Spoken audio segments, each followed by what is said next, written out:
Buenos días.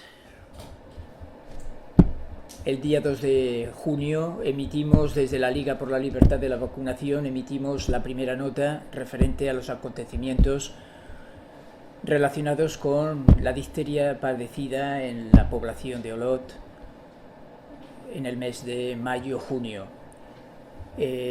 Aprovechamos con este reportaje enviar la segunda nota a través de la Liga por la Libertad de Vacunación en forma de el informe Difteria España 1901-2015, y lamentamos el final del acontecimiento del niño que ha padecido la difteria. Lamentamos su muerte y su fallecimiento en el mes de junio del 2015. Por tanto, si os parece bien, vamos a empezar con la lectura del informe, con el comentario del informe y también con la experiencia de una madre que ha sufrido los efectos secundarios de una vacunación. Y luego, sobre el final, vamos a hacer un turno de preguntas. Si la gente quiere hablar, quiere preguntar cosas, estamos a vuestra disposición. Buenas tardes a todas y a todos. Mi nombre es Patro y soy la madre de un niño de 15 años afectado por las vacunas. Su diagnóstico oficial es síndrome de Asperger. Es para toda la vida y sin tratamiento. Tengo otra preciosa niña de 8 años y después de reflexionar de forma sopesada decidimos evidentemente no vacunar. Con el triste caso del niño de Olot y después de toda la presión mediática, evidentemente el tema de la vacunación está sobre mi mesa. Desde todos los organismos oficiales posibles se ha levantado la voz para concienciar a padres como yo, con el fin de que cambiemos nuestra decisión y apliquemos todas las vacunas a nuestros hijos. Tanto mi marido como yo, como otros padres que conozco y que por desgracia han sufrido los efectos secundarios graves que provocan las vacunas, que Sanidad continúa negando, hemos seguido con detalle toda la información publicada en prensa. Y yo no tengo suficientes palabras para explicarles el asombro que nos produce la persecución y criminalización a la que estamos sometidos, cuando justamente es en nuestras propias familias donde tenemos niños enfermos de por vida a consecuencia de una vacuna.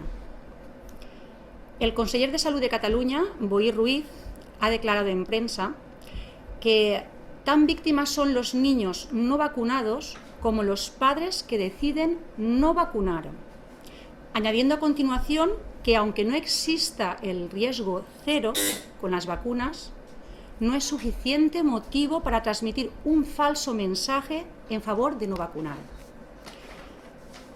Con esas declaraciones queda claro que mi hijo no es ninguna víctima. Los hijos de mis amigos, niños autistas y con disbiosis intestinal, tampoco son una víctima. Son simplemente un daño colateral que debemos sufrir siguiendo un criterio de profilaxis colectiva para la tranquilidad de la mayoría. Pero de este riesgo grave, posible y además real, no se nos informa antes de una intervención médica como la vacunación. A mí me parece que el conseller de Salud de Cataluña, como tantas otras voces de la Administración, no están tampoco bien informados. A mi familia, como a la de mis compañeros de desgracia, no nos hace falta que nadie llame a nuestra puerta para convencernos de no vacunar. Los hechos consumados después de una intervención médica de estas características y que cambió a nuestros hijos para siempre son suficientes para decir no a las vacunas. Por eso tampoco nos hace falta descargar la culpa o la responsabilidad de nuestra decisión en ningún colectivo. Es suficiente tener la tristeza de cuidar a un niño enfermo para toda la vida y que trajimos al mundo sano. La defensora del paciente de mi Comunidad Valenciana, Carmen Flores, ha declarado sin tartamudear que los padres que no vacunan pueden incurrir en un delito. Ante estas declaraciones, evidentemente, prestamos atención y seguimos con estupor su razonamiento, que es el siguiente. Las vacunas son seguras, están científicamente probadas y el calendario vacunacional en España está aprobado y recomendado por los organismos gubernamentales pertinentes. Por lo tanto, lo que han de hacer los padres es seguir los consejos de los pediatras y cumplir con este calendario. La decisión parece muy sencilla y lo afirma la defensora del paciente. Como madre, descargo la responsabilidad en la administración. Esta se ampara bajo el paraguas de la evidencia científica y, según ella, yo quedo bien informada y mi familia protegida. Pero acto seguido afirma que no es defensora de todas las vacunas incluidas en el calendario oficial. Cuestionaría la del papiloma.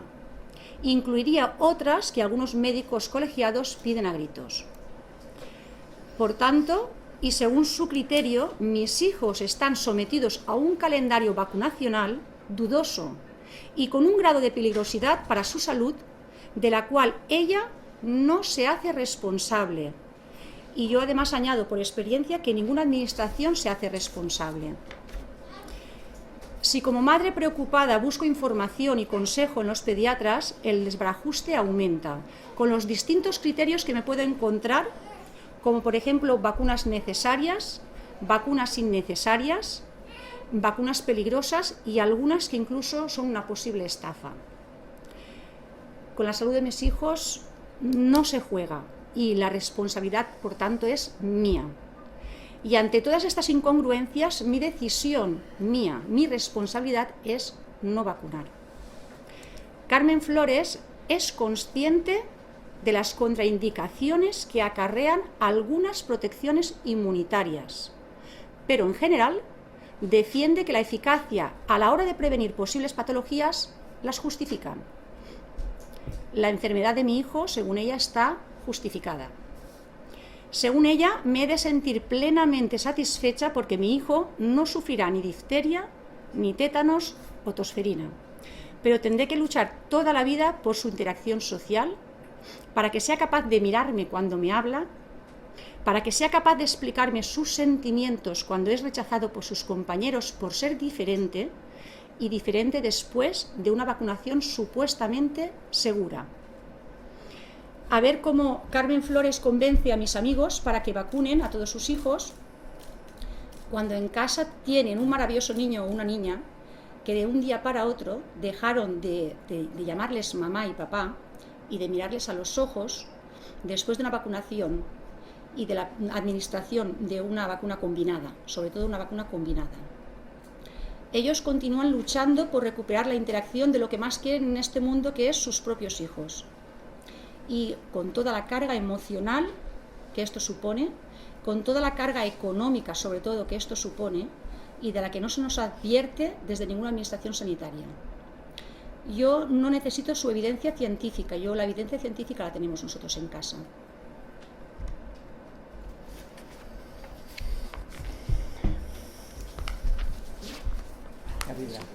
Muy buenas tardes, encantado de poder estar.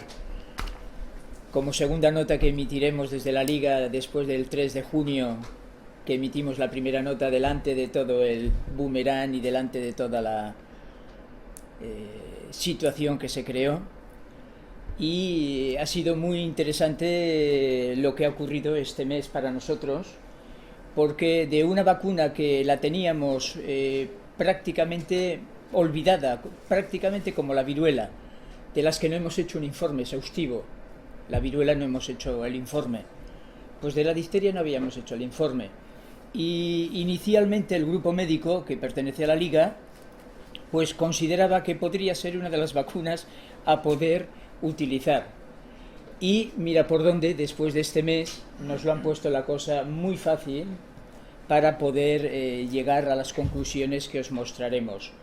De principio, la difteria, que era una vacuna que podía ser posible para nosotros en estos momentos, veréis, a la luz del informe, que presenta muchas dudas, que no acabarán con este informe, puesto que están surgiendo más datos que serán actualizados en posteriores informes. Bien, hablaremos de una serie de aspectos interesantes concretamente de 5 aspectos de las vacunas que más hacemos, que más hincapié hacemos en el informe. El primer aspecto sería propiamente el microorganismo del que estamos hablando. El microorganismo que estamos hablando de la difteria sería un microorganismo descubierto por la escuela de Koch. Sabemos que la escuela de Koch es en la que se clasifica a partir de 1860 todos los microorganismos, son los creadores de la bacteriología. Pues en 1890 se descubre, a través de las diferentes epidemias de difteria, se descubre y se clasifica este microorganismo. Es un microorganismo que se dice gram positivo, pero sobre todo lo interesante sería que es pleomorfo. Pleomorfo significa que es un microorganismo que puede transformarse según las condiciones en las que vive, se puede transformar en otros microorganismos, concretamente gram positivo de las familias de las cocos, como son neumococos, como son meningococos, como son estafilococos, como son estreptococos y otros que acaban en cocos, y que según las circunstancias puede transformarse en este tipo de microorganismos. Por lo tanto, es un microorganismo que rompe la teoría monomórfica, que significa que de un microorganismo viene otro y no pueden venir otros.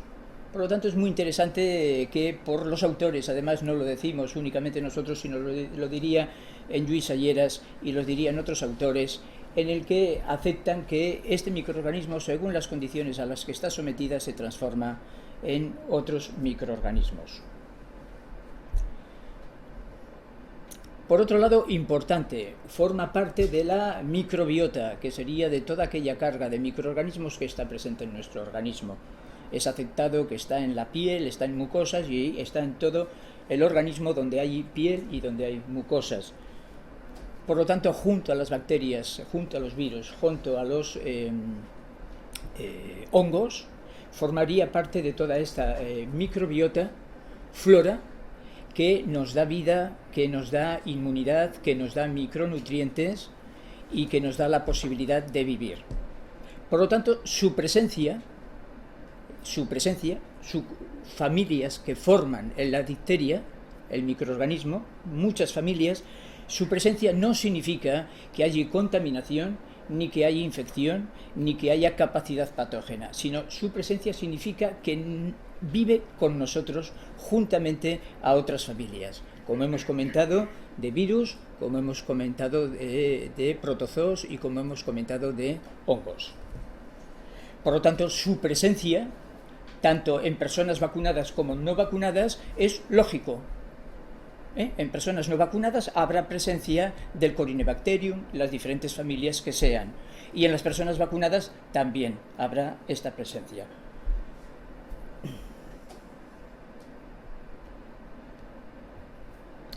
Sin embargo, es un microorganismo ya desde principios del siglo 1900 y sobre todo a partir de 1950, en la que se ve que depende de las condiciones de vida, como son hambre, como son inmunosupresiones, como son vacunaciones masivas, como son antibióticos y como son situaciones de distrés, puede recibir una información que lo haga de saprófito, que lo haga patógeno o parasitario.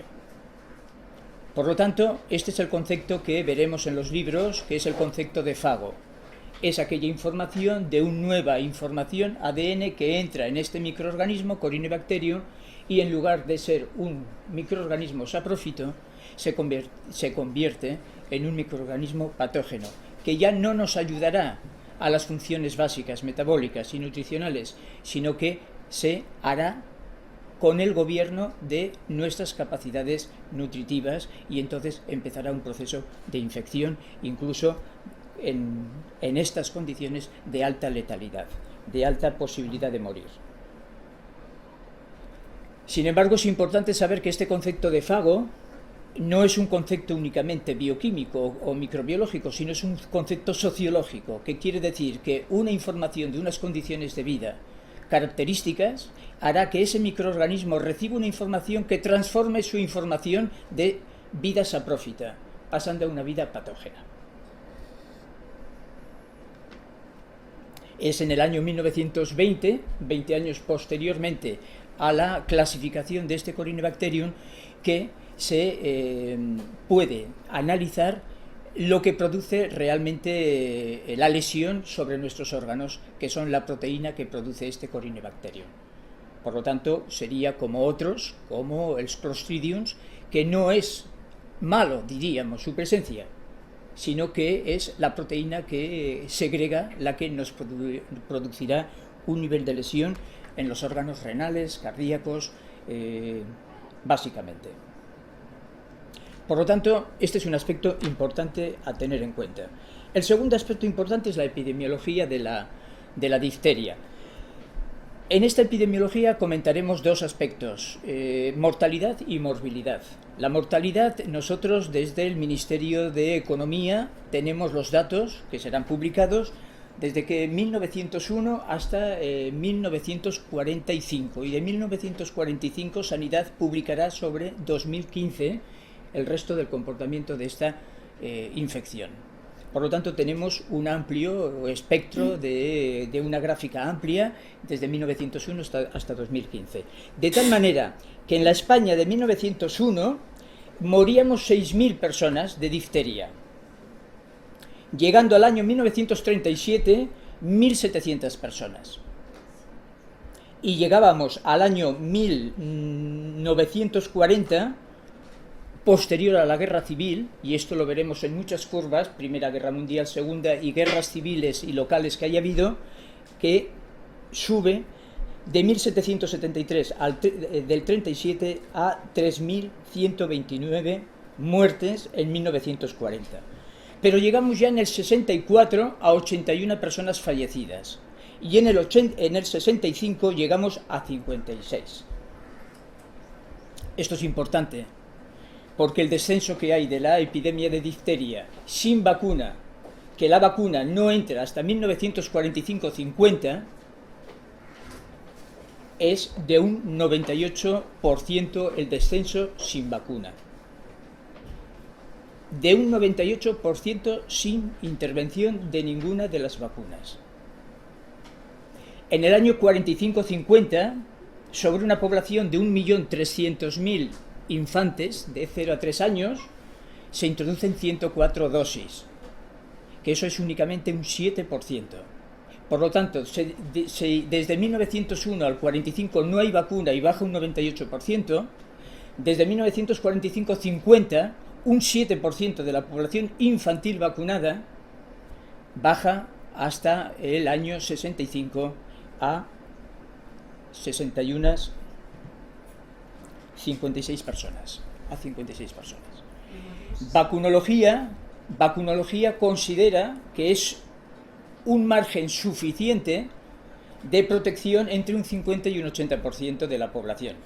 Por lo tanto, no equivoquemos este dato cuando vayamos a analizarlo. En el año 45, concretamente 50, cuando tenemos los datos, son 140.000 españoles que son vacunados, un 7%. Esa cobertura vacunal, famosa, utilizada siempre, es insuficiente para decir que desde 1945-50 ese descenso de 81 a 56 es debido a la vacuna, porque el 7 únicamente % de la población ha sido vacunada.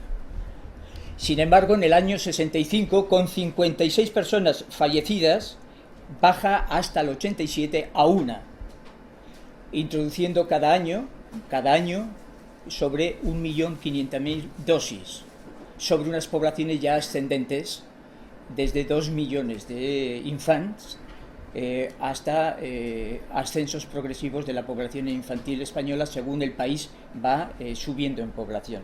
Por lo tanto, en 1965-87, que bajamos de 56 a una persona fallecida, se recibe, sobre una población de 2 millones, se recibe 1.500.000 dosis.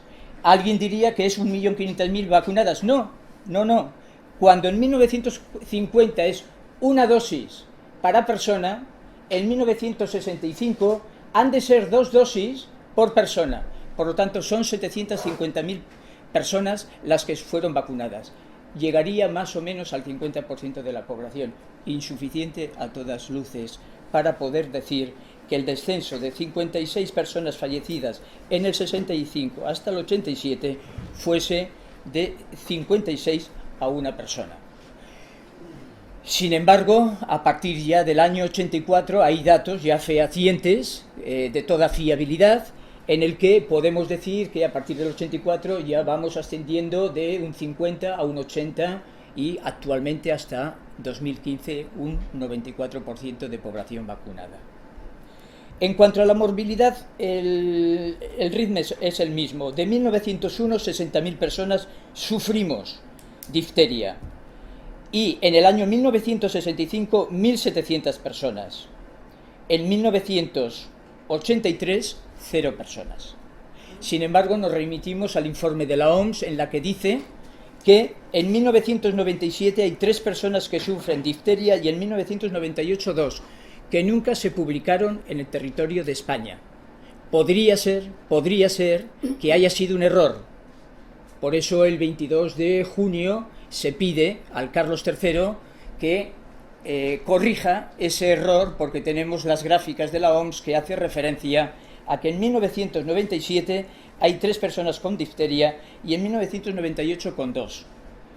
No quisiéramos pensar que hayan sido vacunadas y por eso no hayan sido publicadas. Por lo tanto, podríamos decir que es un error que se puede subsanar. Esperaremos la respuesta del Carlos III. Bien, sobre la vacuna, decir 3 cosas interesantes y su composición.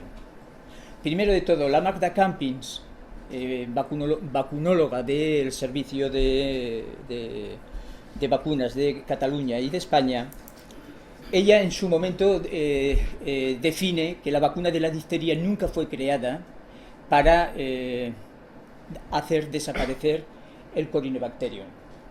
Ella siempre ha comentado que es para que el Corynebacterium no se encuentre en condiciones de crear esa proteína que es la que realmente crea la lesión, esa anatoxina o esa toxina.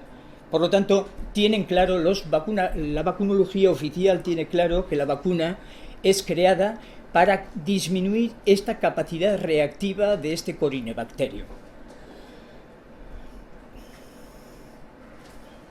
En segundo lugar, Lluís Salleras, en su libro las vacunas preventivas, tiene un apartado muy interesante que es publicado en el informe, en que habla de las poblaciones en la época prevacunal y en la época postvacunal. Y él mismo comenta que en las poblaciones vacunadas hay un espacio, cuando acabas la vacunación, entre 24 y 50 años, en que la población queda totalmente desprotegida. Y él mismo comenta que entre un 10% no reaccionarán a la vacuna, pero a lo largo del primer año comienza la protección a bajar de una manera importante y desaparece prácticamente en los 8 años posteriores a la vacunación. Quiere decir esto que nos tendríamos que estar vacunando de la difteria y todos sus componentes cada 8 años. Actualmente ya lo estamos haciendo 6 veces. Ya lo estamos haciendo y todavía parece ser que querrán que nos vacunemos todavía más de la difteria. Entre los componentes es importante destacar la proteína o anatoxina. Curioso que la anatoxina es el doble o el triple su presencia en la vacuna infantil. ¿Qué quiere decir? Que en la vacuna de adulto, por razones de sensibilidad, figuraros, porque puede producir grandes sensibilidades en los adultos, la vacuna del adulto es 3 veces más baja su cantidad en esta proteína o en esta anatoxina que en infancia. Señores, si ustedes lo entienden, me agradaría mucho que me lo pudiesen explicar, la diferencia de la sensibilidad del infante y la diferencia de sensibilidad del adulto. Pero es que además estamos con hidróxido de aluminio entre 200 microgramos y 1500 y algunas más. Estamos en tiomersal, 25 a 50 microgramos, y es un buen momento para decir, todas las vacunas está presente el tiomersal, todas. La única diferencia está entre los prospectos que publican las cantidades en microgramos, entre 25 y 50, en muchas de las vacunas de difteria encontraremos, no en todas, pero cuando no se publica, no tienen obligación por debajo de microgramos, 0,001 microgramos, no están obligados a publicar. Por lo tanto, no se refíen ustedes de que se crea que las vacunas no tienen mercurio. Tienen, lo que pasa que unos están publicadas las cantidades y otras no estarían publicadas. Tendríamos polisorbatos 2080, formaldehídos y tendríamos antibióticos. Esta sería básicamente la composición. Las cantidades aceptables por la agencia del medicamento, tendríamos concretamente por la EPA, tendríamos de mercurio 0,1 microgramos kilogramo día. Y por la agencia de nutrición tendríamos sobre el aluminio de 1,30 microgramos kilo día. Si estamos hablando de vacunas que tienen 1500 microgramos, 1500 de aluminio, estamos diciendo que la tolerancia está entre 1 y 30 microgramos kilo día. Por lo tanto, si hacemos el cálculo, veremos que rebosa y que supera a las posibles cifras que hemos mencionado. En cuarto lugar, destacaríamos los efectos adversos de la vacuna. La vacuna es imposible decir en estos momentos qué efectos adversos tiene la difteria, porque está combinada. Únicamente en el año 50, que la vacuna de difteria es monovacuna, es difteria, aluminio, ya lo era en su momento, pero no hemos podido investigar sobre las cantidades que había de aluminio, había formaldehído, formol, y había otras sustancias, pero era monovacuna. Desde el año 65 es una combinada, difteria con tétanos y con tosferina celular.